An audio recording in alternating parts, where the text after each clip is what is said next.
je m'appelle Sandrine Vasseur. J'ai 29 ans. Je ne savais pas que le mal pur pouvait porter le visage de ma propre sœur jusqu'à ce mardi matin brumeux à l'hôpital de Limoges. Je n'étais même pas encore tout à fait réveillée quand l'étouffement a commencé. Ce n'était pas l'accident de voiture qui m'empêchait de respirer, c'était la main manucurée de ma sœur Laetitia qui venait de tourner la valve de mon oxygène vers le zéro absolu. Alors que mes poumons brûlaient et que ma vision se troublait, je l'ai entendu ricaner, un son froid et métallique qui m'entra jusqu'à la fin de mes jours. « Arrête ton cinéma, Sandrine.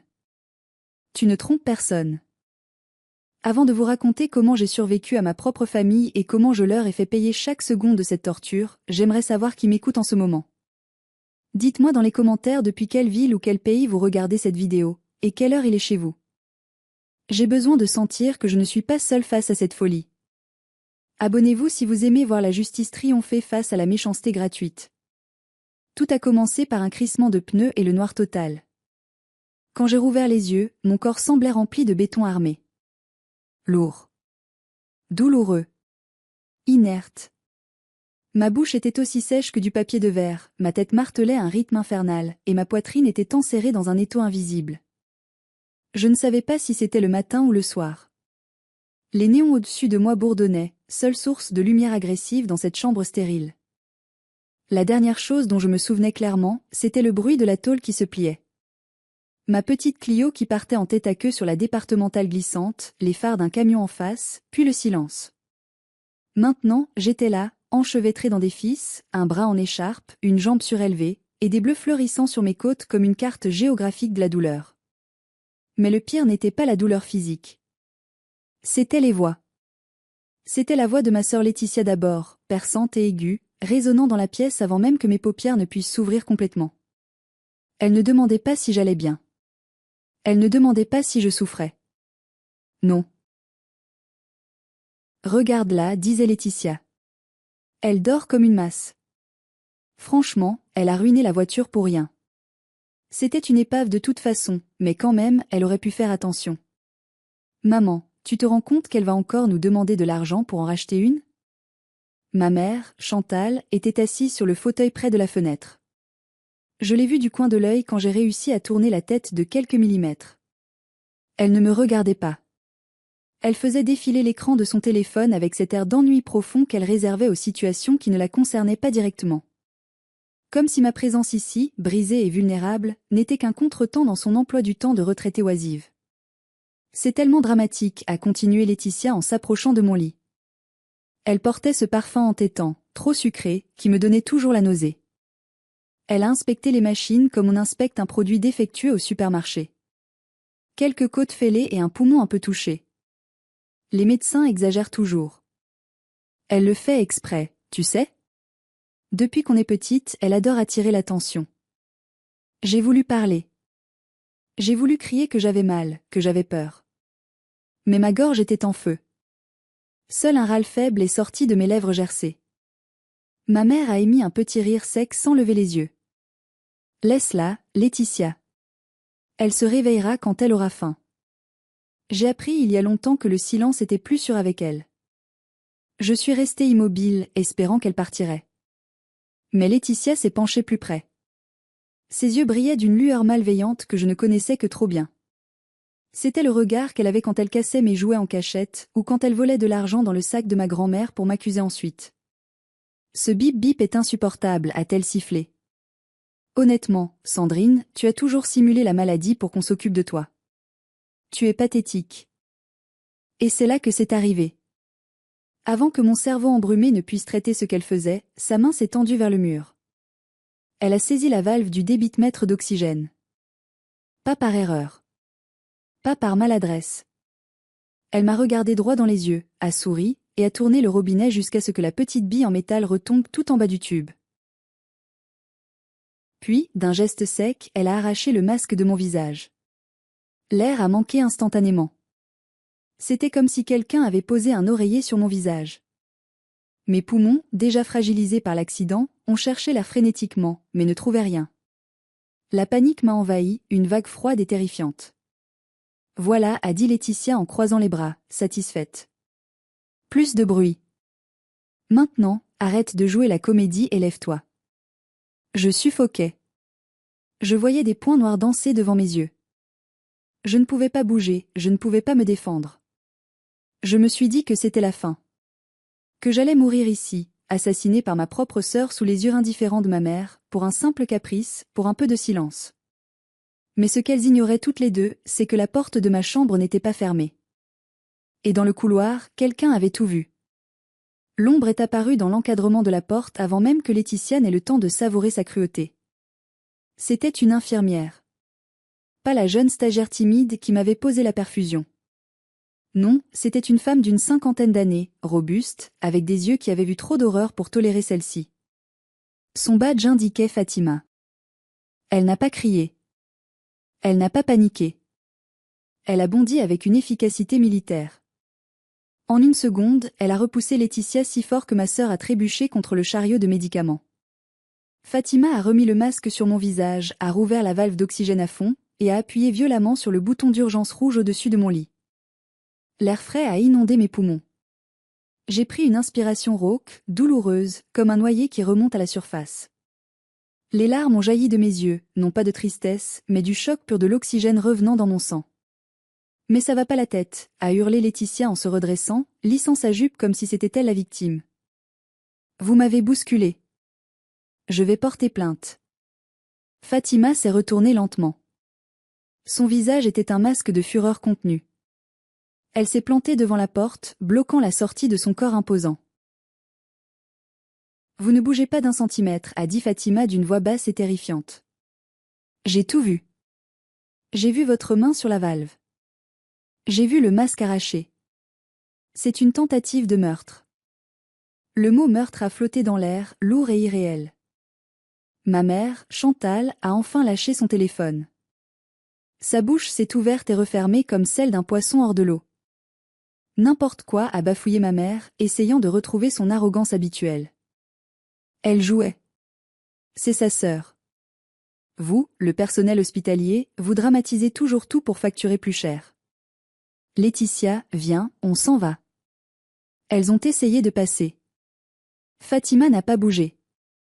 J'ai appelé la sécurité et la police est en route. Personne ne sort. Laetitia est devenue blême. Pour la première fois de sa vie, son audace vacillait. C'est elle qui l'a demandé, a-t-elle menti, me pointant du doigt avec hystérie. Sandrine a dit que le masque la gênait. Je voulais juste l'aider. Je ne pouvais pas répondre. Je tremblais de tout mon corps sous les draps.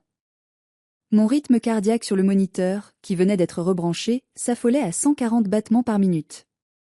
Le bip-bip frénétique était la seule preuve dont Fatima avait besoin. 10 minutes plus tard, 2 officiers de police sont entrés, accompagnés de 2 agents de sécurité de l'hôpital. L'ambiance dans la chambre a changé instantanément. Ce n'était plus une dispute familiale. C'était une scène de crime. Fatima a fait sa déposition sur le champ, claire, précise, sans émotion. La patiente était sous assistance respiratoire. Le sujet féminin ici présent a coupé l'arrivée d'air et retiré le dispositif vital en tenant des propos menaçants. La mère était présente et n'est pas intervenue. Le policier s'est tourné vers Laetitia. « Madame, veuillez vous retourner et mettre les mains dans le dos. » « Quoi ? Non. »« Maman, fais quelque chose » a crié Laetitia, sa voix montant dans les aigus, perdant toute sa fausse sophistication. « C'est une erreur. C'est juste ma sœur débile qui invente tout. »« Maman » a-t-elle hurlé quand les menottes ont cliqueté autour de ses poignets. Ce son métallique a été la plus douce musique que j'ai jamais entendue. Ma mère s'est précipitée vers le policier, agrippant son bras. « Lâchez ma fille. Vous ne savez pas qui nous sommes. » Sandrine, dis-leur. Dis-leur que c'était une blague. Ne laisse pas ta sœur se faire embarquer comme une criminelle. Le policier a repoussé ma mère fermement. Madame, reculez ou vous serez aussi interpellée pour obstruction. Sandrine, a hurlé ma mère, son visage tordu par une rage que je n'avais jamais vue diriger contre quelqu'un d'autre que moi. Si tu ne parles pas maintenant, tu n'es plus ma fille. Tu entends ? Tu détruis cette famille.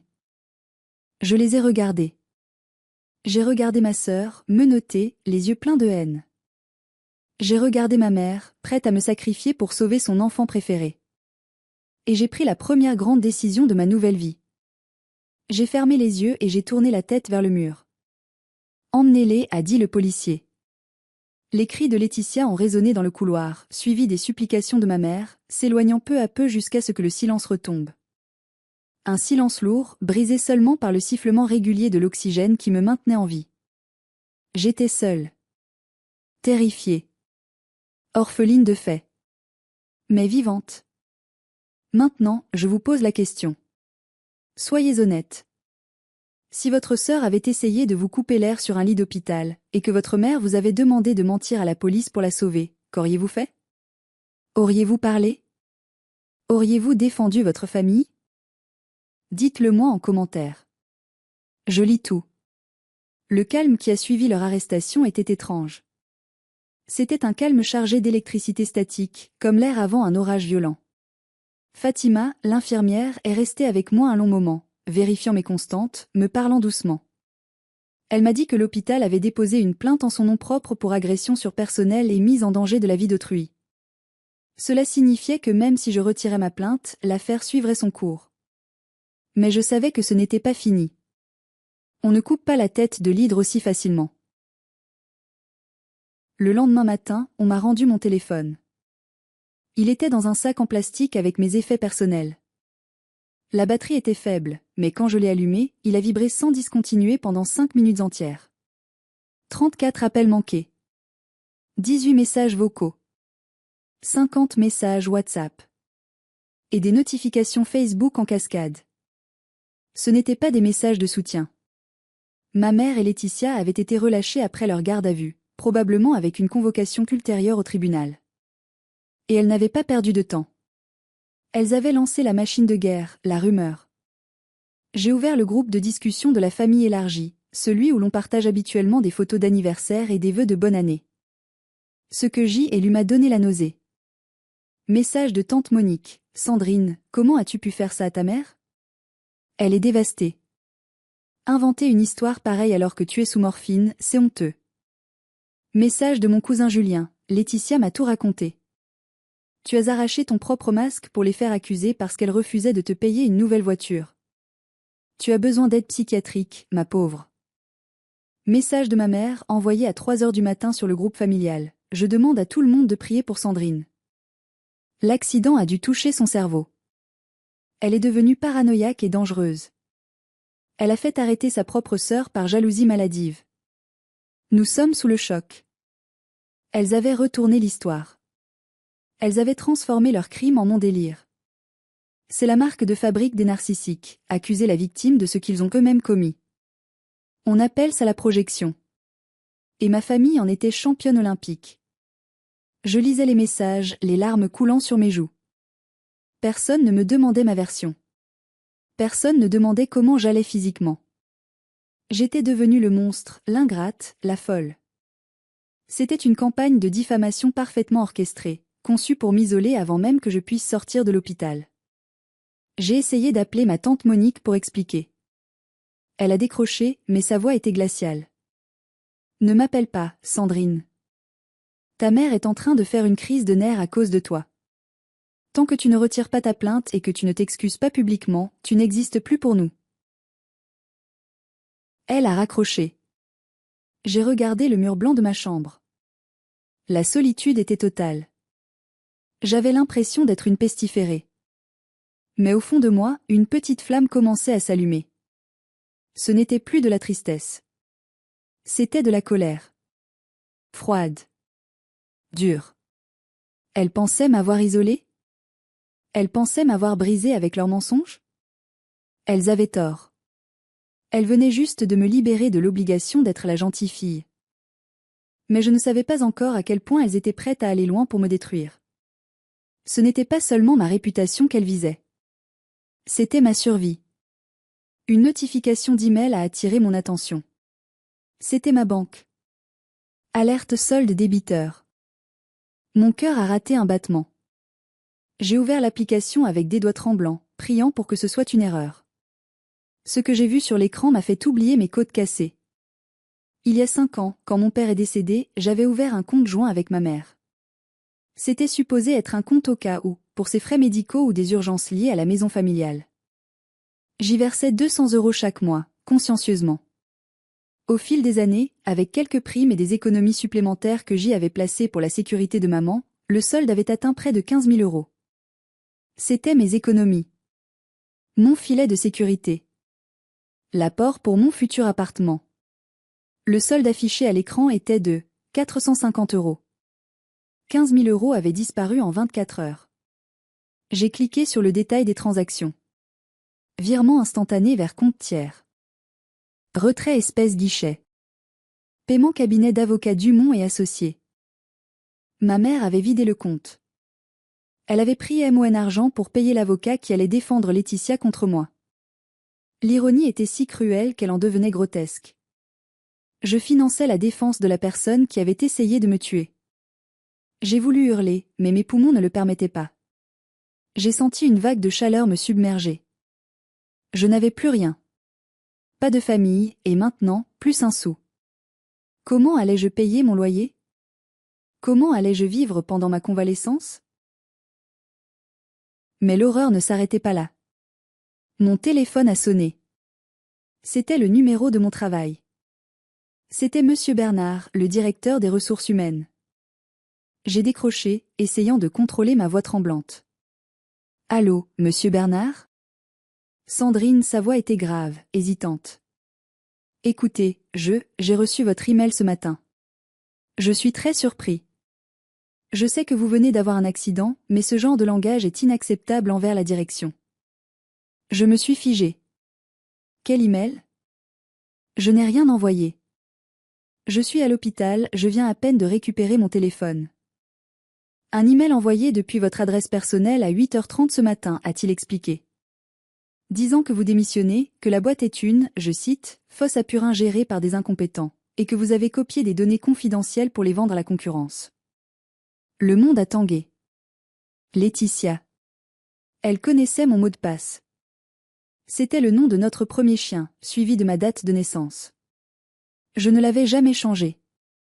Pendant que j'étais inconsciente ou sous sédation, ou peut-être juste après sa sortie de garde à vue, elle s'était connectée. Elle essayait de me faire licencier pour faute lourde. Elle voulait me couper toutes mes ressources.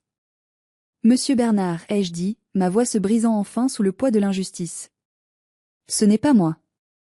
Je vous le jure. Ma sœur et ma mère, c'est compliqué, mais elles essaient de me détruire. Je suis victime d'une usurpation d'identité. S'il vous plaît, ne faites rien. Je peux vous envoyer le rapport de police prouvant qu'elles ont été arrêtées hier. Il y a eu un long silence au bout du fil. Monsieur Bernard était un homme juste, un père de famille. Il m'aimait bien, j'étais une employée modèle depuis 4 ans. Envoyez-moi tout ce que vous avez, Sandrine, a-t-il dit doucement. On va geler votre accès informatique par sécurité, mais je ne validerai pas cette démission. Reposez-vous. On tirera ça au clair. J'ai raccroché et j'ai pleuré. Pour la première fois depuis l'accident, j'ai sangloté comme une enfant. C'était trop. C'était trop de méchanceté pour une seule personne. Elle voulait que je meure, et comme j'avais survécu, elle voulait que je devienne une clocharde. J'ai passé l'heure suivante à changer tous mes mots de passe, un par un, avec des mains qui tremblaient tellement que je faisais des fautes de frappe constant. J'ai appelé la banque pour faire opposition, mais le banquier m'a dit froidement, « C'est un compte joint, Madame Vasseur. Votre mère a tous les droits sur les fonds. C'est civil, pas pénal. On ne peut rien faire pour récupérer l'argent. » J'étais ruinée. Trahie.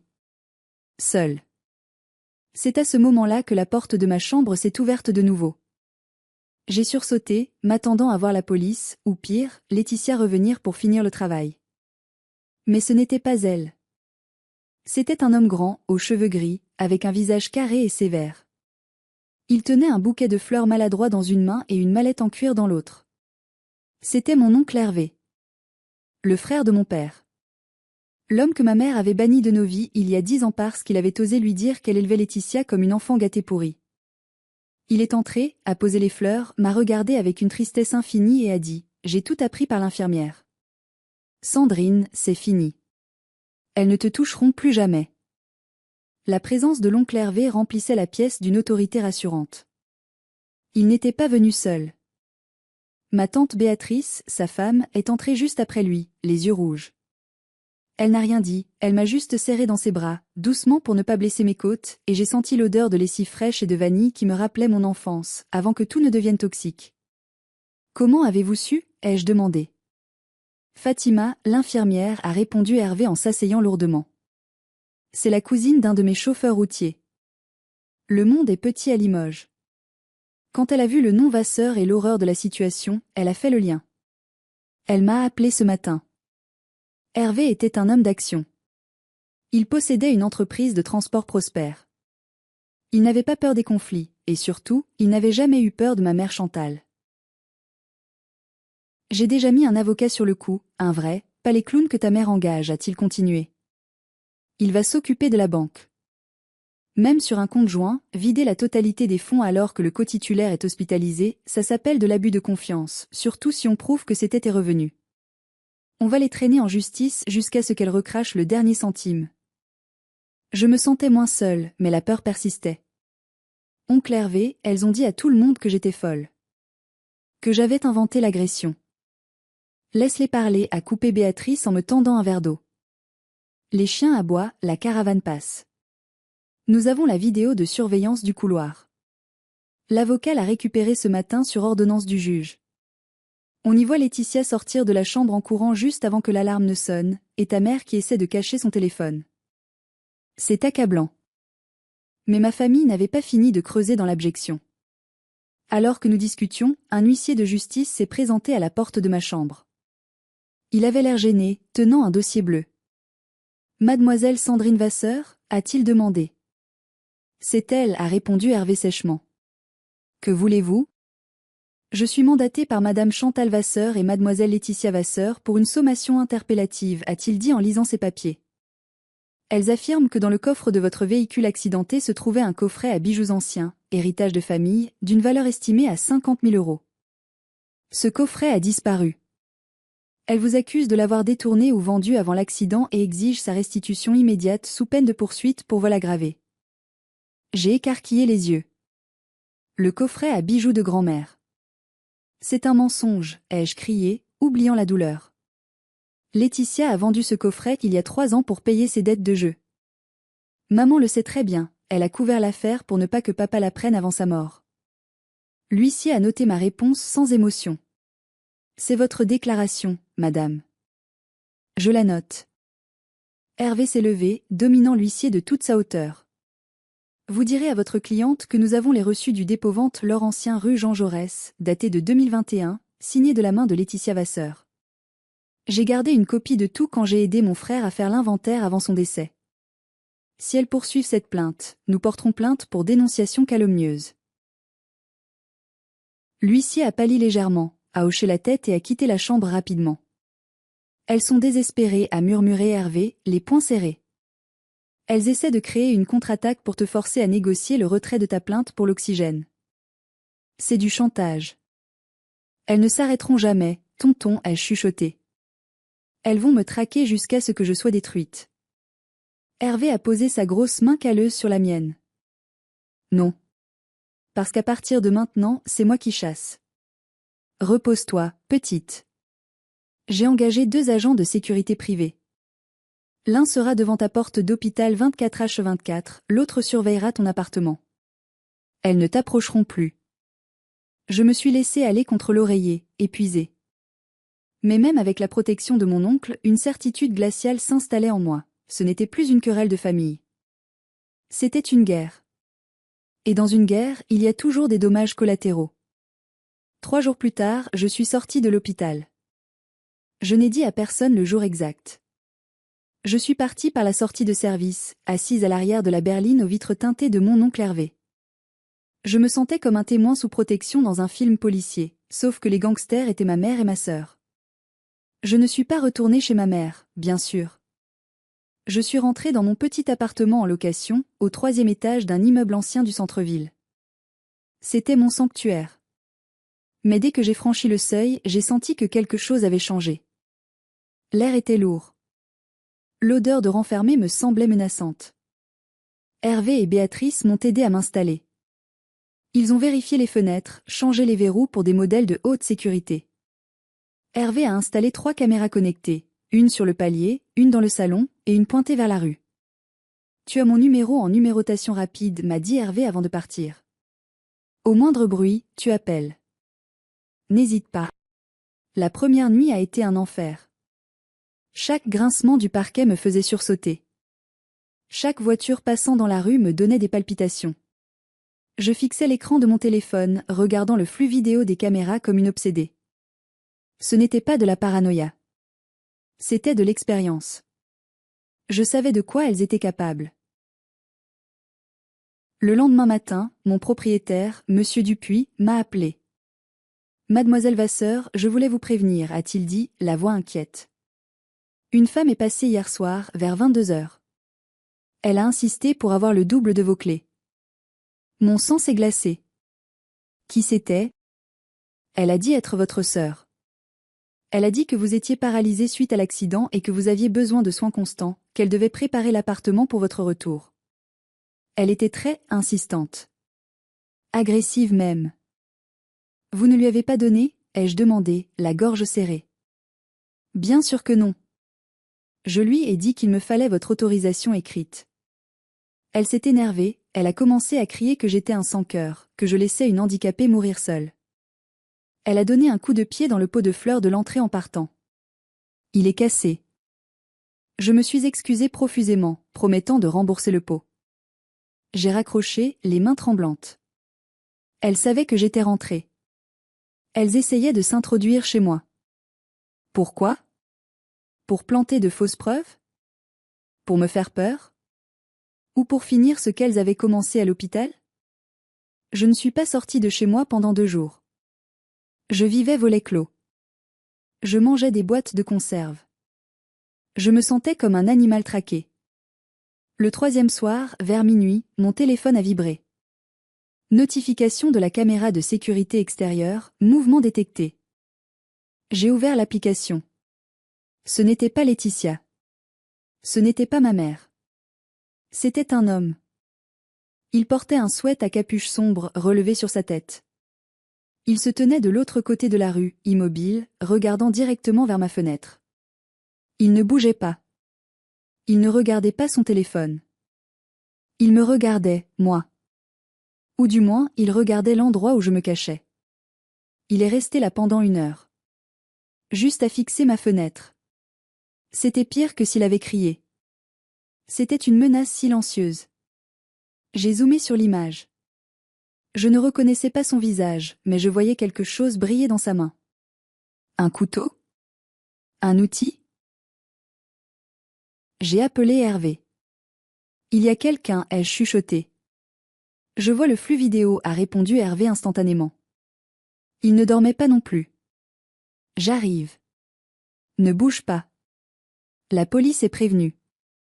Mais quand les phares de la voiture d'Hervé ont balayé la rue 10 minutes plus tard, l'homme avait disparu, se fondant dans les ombres comme s'il n'avait jamais existé. Mais il avait laissé quelque chose. Le lendemain matin, sur ma boîte aux lettres, il y avait une trace de peinture rouge. Un seul mot, écrit grossièrement au pochoir, menteuse. La guerre psychologique venait de monter d'un cran. Ce n'était plus seulement ma famille. Elles avaient recruté des mercenaires. La vision de ce mot rouge sang sur ma boîte aux lettres a déclenché quelque chose en moi. La peur s'est transformée en une détermination froide. Je ne pouvais pas vivre comme ça. Je ne pouvais pas passer le reste de ma vie à guetter les ombres. Hervé est arrivé avec un technicien en sécurité pour renforcer encore le système. Il a regardé le tag menteuse avec un visage de marbre. J'ai montré la vidéo du type à un de mes anciens contacts dans la police, m'a dit Hervé en entrant dans le salon. Il l'a reconnu. C'est un petit voyou local, un certain Kevin, connu pour des cambriolages et des intimidations. Il traîne souvent dans les bars où Laetitia a ses habitudes. Elle l'a payé, ai-je conclu. Avec mon argent. Avec les 15 000 € qu'elles ont volés sur le compte joint. Probablement a acquiescé Hervé. Ce qui veut dire qu'il ne s'arrêtera pas tant qu'il sera payé. Mais ça veut aussi dire qu'on a un lien. Si on arrive à prouver que Laetitia l'a payé, c'est association de malfaiteurs. C'est la prison ferme, pas juste du sursis. Les jours suivants ont été un jeu du chat et de la souris terrifiant. Le type, Kevin, revenait. Il ne s'approchait jamais assez pour être arrêté, mais assez pour être vu. Il laissait des mégots de cigarettes devant ma porte. Il sonnait à l'interphone à 3 heures du matin et ne disait rien, respirant juste lourdement dans le micro. Je vivais avec un couteau de cuisine sur ma table de nuit. Je sursautais à chaque notification. Mon médecin m'avait prescrit des anxiolytiques, mais je refusais de les prendre. Je devais rester alerte. Si je m'endormais trop profondément, je craignais de ne jamais me réveiller. Puis, le coup de grâce est arrivé par email. Sujet: confirmation de changement de bénéficiaire, assurance vie prévoyance. J'ai ouvert le mail, le cœur battant à tout rompre. Une demande avait été faite pour modifier le bénéficiaire de mon assurance décès, que mon entreprise payait. Le bénéficiaire actuel était l'association La Croix-Rouge, j'avais changé ça après la mort de papa. La nouvelle demande visait à remettre Madame Chantal Vasseur. La demande avait été rejetée par l'assureur car la signature électronique ne correspondait pas. Mais l'intention était claire comme de l'eau de roche. Elles anticipaient ma mort. Ou pire, elles l'espéraient. Elles voulaient s'assurer que si l'accident ou le suicide arrivait, elles toucheraient le jackpot. J'ai appelé Hervé, ma voix blanche de rage. Tonton, organise une réunion. Avec tout le monde. Les grands-oncles, les cousins, tout le clan Vasseur. Je veux que tout le monde soit là. Tu es sûr? A demandé Hervé. Ça va être violent. Je veux qu'il voie, ai-je dit. Je veux qu'il voie les monstres qu'il protège. Je veux que ce soit public. Dimanche prochain. Chez toi. D'accord, a dit Hervé. Je m'occupe des invitations. Et je m'occupe de la sécurité. Le reste de la semaine, j'ai compilé mon dossier. J'ai imprimé les relevés bancaires. J'ai copié les vidéos de surveillance du harceleur. J'ai imprimé les emails de l'assurance et de mon travail. J'ai tout mis dans un classeur rouge. Le dimanche est arrivé. Il pleuvait des cordes sur Limoges, un temps gris et déprimant qui collait parfaitement à l'ambiance. Hervé est venu me chercher. J'avais encore mal aux côtes, je marchais avec une canne, mais je n'avais jamais eu la tête aussi haute. En arrivant chez mon oncle, j'ai vu la voiture de ma mère. Une Mercedes qu'elle n'avait pas les moyens d'entretenir. Elles étaient là. Je suis entré dans le grand salon. Il y avait une quinzaine de personnes. Des oncles, des tantes, des cousins qui m'avaient insulté sur WhatsApp quelques jours plus tôt. Ils se sont tus en me voyant. Ma mère était assise sur le canapé en velours, un mouchoir à la main, jouant la veuve éplorée. Laetitia était à côté d'elle, pianotant sur son téléphone, l'air insolent, mâchant un chewing-gum la bouche ouverte. Ah, voilà la miraculée, a lancé Laetitia sans lever les yeux. On peut savoir pourquoi on est convoqué? On a un déjeuner prévu nous. Je me suis assise en face d'elle. J'ai posé le classeur rouge sur la table basse. Le bruit a résonné comme un coup de feu. On n'est pas là pour déjeuner, a dit Hervé en fermant la porte à clé derrière lui. On est là pour un procès. Un procès, a ricané ma mère, tentant de garder sa posture digne. Hervé, tu te prends pour qui? Tu as toujours été jaloux de notre réussite, mais là, tu deviens ridicule. Viens Laetitia, on s'en va. Elles se sont levées. Assieds-toi, Chantal, a tonné Hervé d'une voix si puissante que les vitres ont tremblé. Si tu franchis cette porte, je coupe l'accès au fonds de fiducie familiale immédiatement. Et je transmets ce dossier au procureur de la République demain matin à 8 heures. Le fonds de fiducie. C'était l'argent que grand-père avait laissé, géré par l'entreprise de transport, qui versait des dividendes mensuels à tous les membres de la famille. C'était la seule vraie source de revenus de ma mère et de Laetitia. Elles se sont rassises, furieuses. Hervé a allumé la grande télévision murale. Sans un mot, il a lancé la vidéo. L'image était granuleuse, en noir et blanc, mais on voyait parfaitement. On voyait le lit d'hôpital. On voyait Laetitia s'approcher. On voyait sa main tourner la valve. On voyait le masque arraché. On voyait son rire. Un silence de mort est tombé sur le salon. Tante Monique a mis la main devant sa bouche. Cousin Julien a baissé les yeux. La vidéo a continué. L'arrivée de Fatima. L'agression. La police. Quand l'écran est redevenu noir, personne n'osait respirer.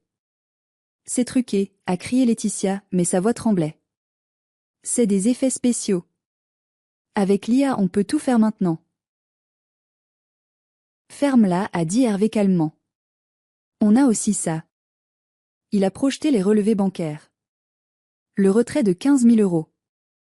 Puis, les relevés téléphoniques de Laetitia, obtenus légalement par l'avocat dans le cadre de la plainte pour harcèlement. On y voyait des dizaines de SMS échangés avec un certain Kevin le dingue. Hervé a lu un des messages à haute voix. Vas-y ce soir. Fais-lui peur. Casse une vitre si tu veux. Je veux qu'elle craque.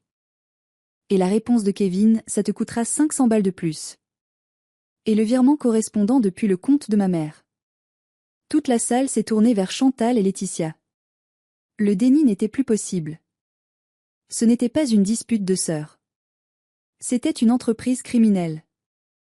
Vous avez payé un voyou pour terroriser votre propre fille, a demandé tante Monique, sa voix brisée par le choc. Chantal, dis-moi que c'est faux. Ma mère s'est redressée. Son masque est tombé. Plus de larmes, plus de fragilité. Juste une haine pure. Elle le mérite, a craché ma mère en me pointant du doigt. Elle a toujours été jalouse de Laetitia. Elle a toujours voulu nous séparer. C'est elle la méchante.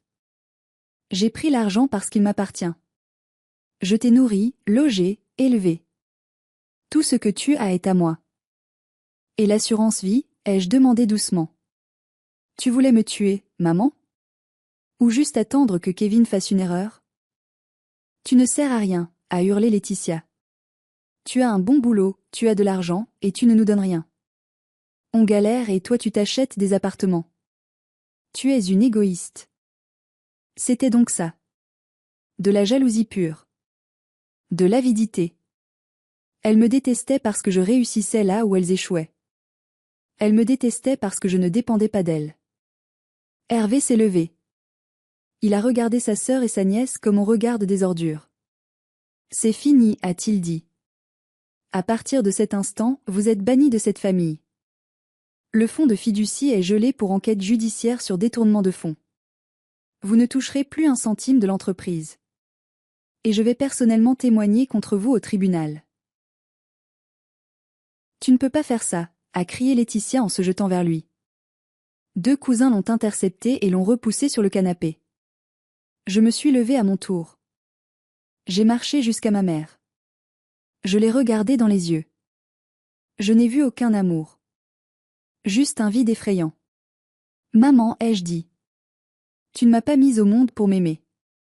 Tu m'as faite pour servir de pièce de rechange à Laetitia. Mais la pièce de rechange est cassée. Et elle s'en va. Tu reviendras en rampant, a sifflé ma mère.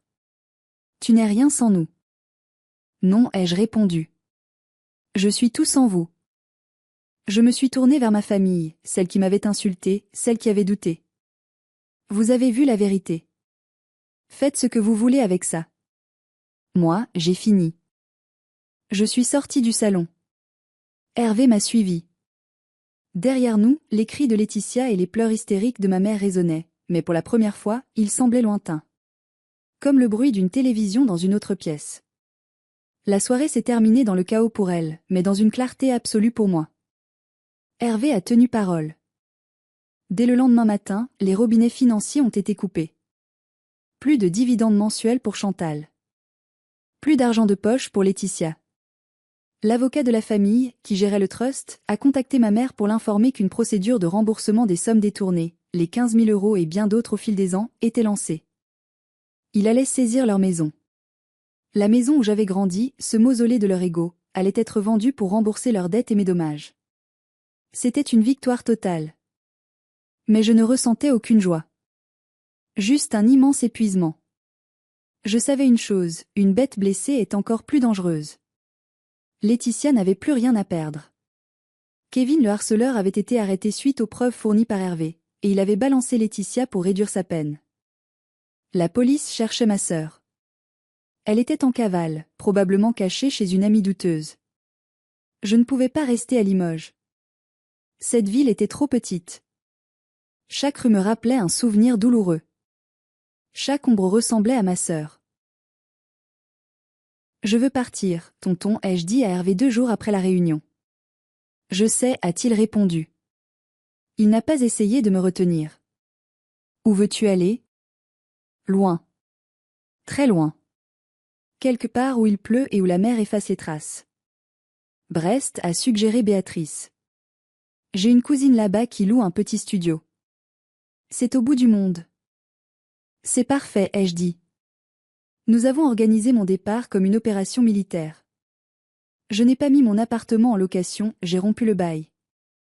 J'ai vendu mes meubles sur Leboncoin en une journée à des prix dérisoires. Je ne voulais rien emporter qui me rappelle cette vie. Juste mes vêtements, mon ordinateur et quelques livres. La veille de mon départ, j'ai reçu un dernier appel d'un numéro masqué. J'ai su que c'était elle. J'ai décroché, mais je n'ai rien dit. J'ai juste écouté. Je te retrouverai, salope, a chuchoté la voix de Laetitia. Elle semblait ivre ou droguée. Tu m'as tout pris. Je te prendrai tout. J'ai raccroché. J'ai retiré la carte SIM de mon téléphone. Je l'ai brisée en deux. Ce n'était pas de la peur que je ressentais cette fois. C'était de la pitié. Elle était pathétique. Elle avait eu toutes les chances, tout l'amour de ma mère, tout l'argent, et elle avait tout gâché par pure méchanceté. Le départ s'est fait à 3 heures du matin. Il pleuvait toujours. Hervé avait loué une camionnette banalisée. Nous avons chargé mes quelques cartons en silence. En passant le panneau de sortie de Limoges, j'ai regardé dans le rétroviseur. La ville dormait. Ma mère dormait probablement dans sa maison qui ne lui appartiendrait bientôt plus, rêvant sans doute d'un monde où elle était encore la reine. Laetitia se cachait quelque part dans les bas-fonds. Je laissais derrière moi 29 ans de vie. Je laissais mon travail, mes quelques amis, qui n'avaient pas été très présents, il faut l'avouer, et mon histoire. Le trajet vers Brest a duré 6 heures. 6 heures de route à travers la France endormie. J'ai regardé le paysage changer. Les collines du Limousin ont laissé place aux plaines, puis aux bocages bretons. L'air est devenu plus frais, plus salé. Quand nous sommes arrivés au pont de l'Iroise, le soleil se levait. Un soleil pâle, voilé par les nuages gris de l'Atlantique, mais c'était la plus belle lumière que j'ai jamais vue. Brest est une ville dure, reconstruite après la guerre, grise et bétonnée. Mais pour moi, elle ressemblait au paradis. C'était une forteresse. Nous avons déchargé mes affaires dans le studio de la cousine de Béatrice. Il y avait une vue sur la rade. On voyait les grues du port militaire et l'océan gris acier. Hervé m'a serré dans ses bras avant de repartir. Tu es en sécurité ici. Personne ne sait où tu es, à part Béatrice et moi. Même l'avocat ne le sait pas. Je lui ferai suivre tes courriers. Merci, tonton, ai-je pleuré. Tu m'as sauvé la vie. Non, Sandrine, a-t-il dit en me tenant par les épaules. Tu t'es sauvée toi-même. Le jour où tu as refusé de mentir pour elle à l'hôpital, c'est ce jour-là que tu t'es sauvée. Il est reparti. Je suis restée seule dans mon studio vide. J'ai ouvert la fenêtre. Le vent marin m'a fouetté le visage. J'ai pris une grande inspiration. Mes côtes me faisaient encore un peu mal, mais l'air entrait librement. Personne ne pouvait le couper. J'ai sorti mon nouveau téléphone, avec mon nouveau numéro. J'ai envoyé un seul message à Hervé, bien arrivé. La vie commence. Puis, je suis allée sur le bord de la Penfelt, la rivière qui traverse Brest. J'ai sorti les morceaux de mon ancienne carte SIM de ma poche. Je les ai jetés dans l'eau sombre. Je les ai regardés couler. Adieu, Sandrine la victime.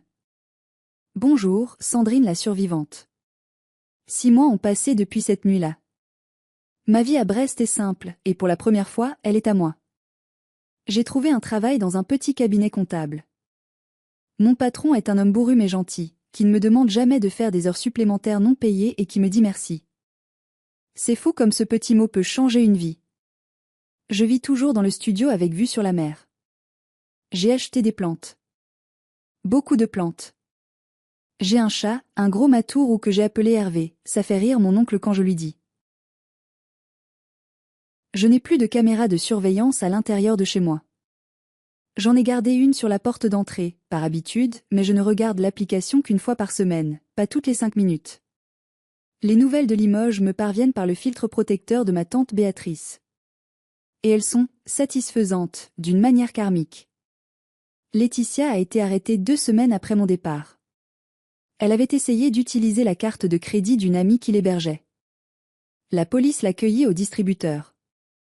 Elle a été jugée pour l'agression à l'hôpital, pour le harcèlement et pour complicité avec Kevin. Comme elle avait un casier vierge, elle n'a pas pris de prison ferme lourde, mais elle a écopé de 18 mois dont 6 fermes, aménageables avec un bracelet électronique et une obligation de soins psychiatriques.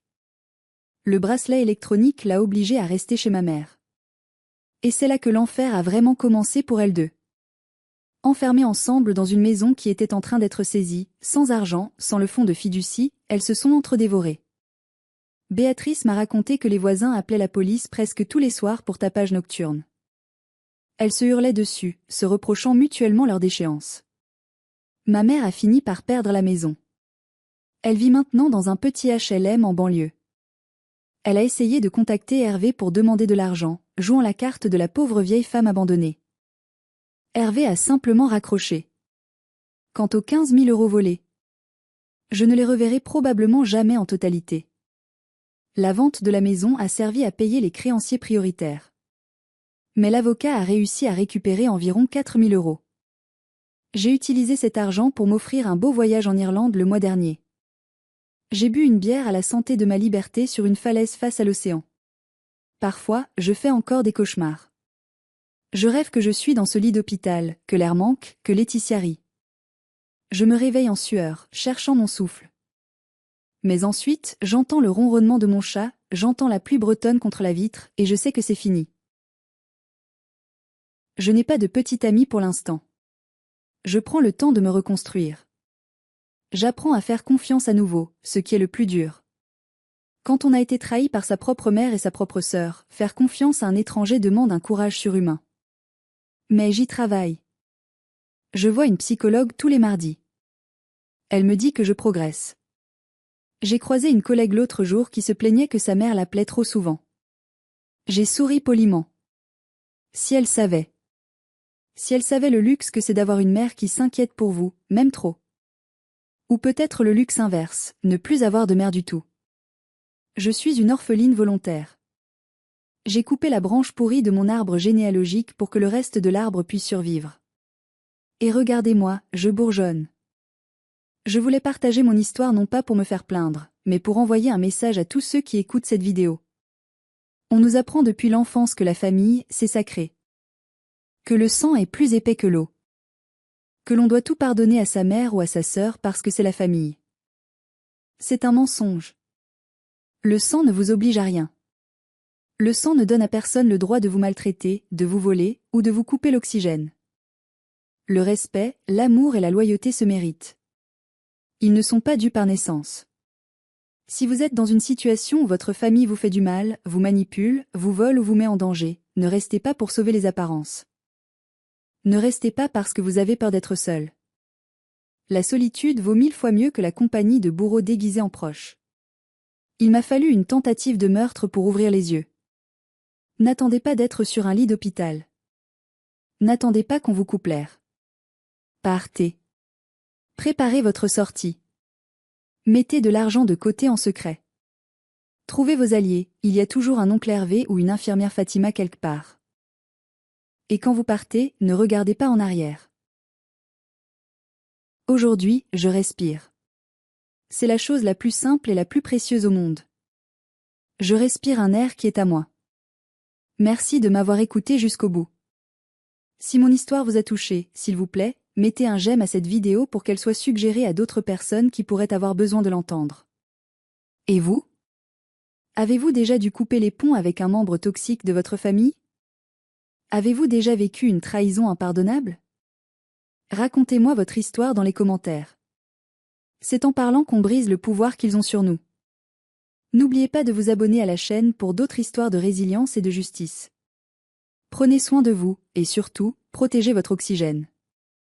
C'était Sandrine. À bientôt.